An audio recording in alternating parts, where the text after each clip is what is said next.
The Kodak 4 for Morgan McClure Racing, one of the classic paint schemes during the 1990s. Many remember the escapades of Ernie Irvan in the car as he established his career in cup racing. And many will also remember the legend of the X-Pipe config on Sterling Marlin's car back in the 1994 and 1995 Daytona 500s. But not many know of the man who drove the car before any of them, Rick Wilson. Rick Wilson's start in motor racing wasn't on the short tracks of his home state of Florida, but on the narrow drag strips of Bartow, Florida. Wilson started in drag racing, taking it as a hobby before getting the opportunity to try and run on his home short track of Auburndale Speedway. He won his first ever heat race and was officially hooked on oval racing. Wilson for the next few years bounced around on short tracks and dirt ovals, before slowly expanding out of the peninsula. Wilson began building a name for himself, and started gaining momentum to try and make the massive leap to a NASCAR affiliated series. He bought his first official stock car off of Donnie Allison and David Pearson, then began working on it himself in Hueytown, Alabama. After he got the car ready, Wilson went to his first race at Charlotte. He qualified 20th for the Grand National event, before crashing out early. Eventually, Rick got the opportunity to try and attempt to run the Daytona 500 in 1980, but he missed the race. He made his first official Cup start in 1980 in the Firecracker 400.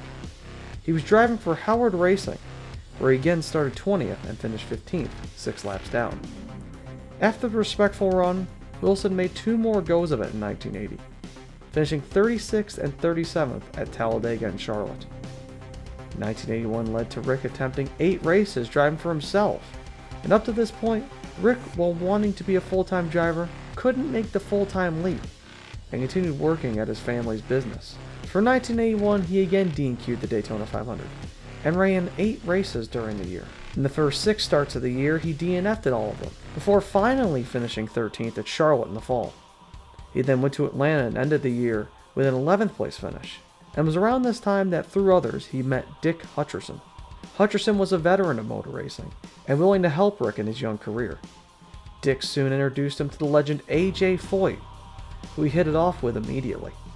Rick and AJ became good friends over the span of 1982, and during the month of May, Foyt invited Rick to come to Indianapolis Motor Speedway. Rick walked through Gasoline Alley, taking in the preparation for the greatest spectacle in auto racing. It was during this time that Foyt began talking to Wilson about running IndyCar. Wilson, unsure of the prospect, floated the idea with AJ, which led to Foyt letting Rick sit in his car during a downtime on track. It was during qualifying for the 500, on May 15th, 1982. And as Wilson sat down in the car feeling the cockpit of the open wheel machine for the very first time, 36-year-old Gordon Smiley roared up to speed on track, as Rick Wilson contemplated a move to open wheel. Perhaps one of the worst crashes ever seen in IndyCar history happened. Gordon Smiley died instantly, as he overcorrected hard into the wall and literally vaporized his car. Many of the people once standing by Rick walked away, leaving Rick trapped in the car. Finally, he got out and walked to the group of people watching what was left of Smiley's car get hauled back to the garage. As soon as Rick Wilson considered IndyCar, it was just as quickly he stopped.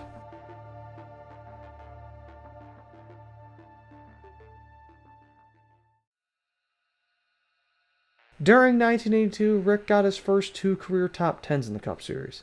In 1983, Rick made one more start at Talladega, along with DNQing the Daytona 500 once again. Rick spent most of 1983 building a car for a man with which a sponsorship deal was to run the 1984 Daytona ARCA race. Everything seemed good, but then the man called Rick and told him that he had lost a sponsor deal. Rick, sitting with a beautiful trimmed out ARCA car prepared to run the Daytona race in 1984, thought what else to do but drive it himself. It was his first ever ARCA race, and Rick Wilson led the final 16 laps en route to his first ever win at Daytona. It was from this point on, his career went in the full gear.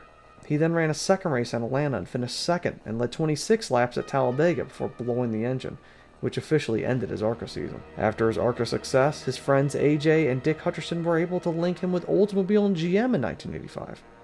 He made 2 starts in 1985 for Bobby Wawak and Haas Ellington. Along with his Cup starts, he made 3 more ARCA starts, winning 2 poles but having mechanical issues in all 3 races. Rick also returned to Grand National racing during the season, but also had mechanical issues plaguing him in that series. Rick finally was coupled through Oldsmobile with a small startup team owned by Larry McClure The team was called Morgan McClure Racing. Both he and Larry McClure agreed to run a part-time schedule for 1986, with Tony Glover as crew chief. With their first race being the 1986 Daytona 500, they made their first 500 together, and came home in an impressive 7th place in the race. The team then ran respectable through their opening 16 starts, with them picking up Rochester-based sponsor Kodak Film at Michigan. The team for 1987 ran 19 of 29 races, with similar results. In 1988, Kodak, Wilson, and McClure committed to the full Cup Series season. Whilst their team, sponsor, and driver were trying to establish their place in the top division, the bloody tire war of Hoosier and Goodyear was raging on heavily. One of the turning point battles in such war took place in NASCAR's longest race. The 4 team found themselves leading late in the dead center of this tire war, with 47 laps to go. And that this will be something for the Glover family as well. Oh, Rick Wilson has hit the wall. He blew a tire. Blew a tire, hit the wall hard. Labonte's in the same wall. Rick Wilson, who looked like it was all going to be his today, has destroyed that car, number 4. It blew a tire in the same turn 2 that has cost 4 others a chance at victory here today. Boy, unbelievable. Is that heartbreaking. Rick Wilson, look at that car. The team had fell circumstantial to this tire war, but whether lucky for them or not, this would not be the last time they would come close to victory in 1988. Of that pull, out in front, Rick Wilson, look at him. He maneuvers right behind Bill Elliott. I think he's going to have to stay right there if he has a chance. White flag is out, one more lap, so now's the time, the last lap. If anybody's going to do anything, this is when it'll happen. The guesswork is over. Wilson moves down out of his more familiar position of directly behind Elliott, drives a little bit on the low side. Remember, too, that depending on where they place their car relative to the car in front of them, then they can actually affect the handling of that car in front of them by spoiling the way air is coming off the back of the car. But look at Earnhardt. Earnhardt closes up behind Wilson and then has to fall back as Wilson makes his move down to the inside. He is alongside Bill Elliott. Wilson alongside, pushes a nose just ahead. Will this be the first victory for Wilson? Elliott is alongside now. Elliott forges ahead, and Elliott with a nose just ahead of Wilson at the line as they coming across to finish this race. Elliott wins the firecracker with Wilson in second place by inches. 1 yard, 36 inches away from claiming their first ever victory together. While both situations were heartbreaking for the team, they looked to 1989 for it to be possibly their breakout season. That year led to more good runs between the two, resulting in Wilson's best year to date. A top 5 at Martinsville and then another one at Talladega, along with various good runs, led to the trio thinking 1990 could be their year.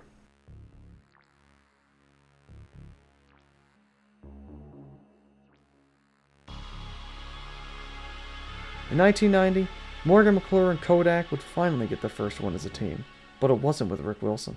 Rick, and it shocked everybody on the team, left the organization for the 1990 year, and signed a 3-year deal with Dinner Bell Foods and Raymock Enterprises. Wilson was to run the 75 car in 1990 and beyond, and had made such a move thinking that the 75 team would take him to the next level. Rick would step back in performance for 1990, with only one top 5 at Bristol, not ever having the pace that Ernie Irvan and Rick's former 4-car team would have for 1990. Both Wilson and Raymock agreed to separate after only 1 year, and Rick went to the 8-car at Stavola for 1991. Wilson's best run all year was a 12th place at Atlanta, and just like in 1990 with Raymock, he parted the team after only 1 year. They did run the 1992 500 together, but it was at this point that Rick was starting to fall into interest in full-time auto racing. He longed for the days of his former team Morgan McClure Racing, who at the time were enjoying success with Ernie Irvan. Rick had some of the best times in his racing career with the 4-car, and many of the people he'd become friends with in Cup were still on that team at this point. Rick sat out most of 1992, until one of his few friends that didn't work for Morgan McClure gave him a call. It was Robbie Loomis, a crewman that Rick had helped since he was a kid. He was working at Petty Enterprises, and recommended Wilson to replace the retiring Petty and will become the STP-44 car in 1993. Wilson, assuming it would be a fun experience, took the offer, and involved himself in the Richard Petty media storm at the end of the 1992 season. Expectations were relatively high, but Rick was getting into a car that had one top 10 finish in the last 116 races. And what 1993 became was perhaps one of the most dreadful seasons that Petty and Wilson would ever experience. The season started with the team being crashed out in the 1993 500. They then came back with a 17th place finish at Rockingham. The next 5 races consisted of 23rd place or worst runs. Then they got 17th and 16th at Martinsville and Talladega. The next race was Sonoma, where Wilson would finish what would be the season's best run of 8th. They went to Daytona and had another 11th place run. The team at this part of the season was 24th in points, and was having their best run up to that point since 1988. The team next attended a test session in Indianapolis, with which the 44 car struggled. In one of the downtimes of the test session, Dale Inman made a disparaging comment about Wilson's driving skills, with which Wilson responded back with equally disparaging comments about Inman's mechanical skills. This led to a divide being created in the team, and a march from race 16 to race 30, where they would finish 20th or worse in every single race through this part of the year. It was at the end of the season that Rick Wilson was let go from the 44 car. We talked to Rick Wilson after he got his first few laps of practice, and you said it was just like the old days. Sum up this emotion and winning here today. This is unbelievable. I mean, this was just like, years ago. The Food Country gang put me a car together just like it was back then, and it was just unbelievable how good this car was. And, Phil tried me. He tried me there at the last, and, hey, I didn't mind. Let him go because I knew I could drive right back by him. But, hey, I just want to thank Scott's. I want to thank Bristol Motor Speedway for inviting me here, and, of course, Charlie Henderson, this Food Country gang. Great. After 1993, Wilson didn't even race in 1994. Racing had evolved to a point that made it no longer enjoyable for him. The corporate politicking and big business atmosphere made it borderline unenjoyable. He ran 13 races in the Busch Series for 1995, but once again stepped away in 96. In 1997, he made his last 3 Cup starts of his career, at Michigan, Indianapolis, and Charlotte. After some D&Qs in 1998, Rick's next big brush with racing would come in 2010, where he raced in the Bristol Legends race. After the horrific crash between Larry Pearson and Charlie Glotzenbach, Rick won the event and celebrated in Victory Lane at Bristol. This celebration was something that he had never experienced in his Cup career. Though never lacking talent, Rick always seemed to be the odd man out when it came to close victories. It was at this point that Rick finally had done it. Since that race in 2010, Rick Wilson has officially stepped away from racing. He's instead gotten an interest in public service. In 2018, he ran for Polk County Commission against Catherine Gates Skipper. He won in a borderline landslide and was assigned to office early by then Florida Governor Rick Scott. It was because the incumbent of Wilson's position had resigned early, and he is still in that position of Commissioner of the 2nd District of Polk County to this day. He serves in his hometown of Bartow, Florida, with his wife and 3 children.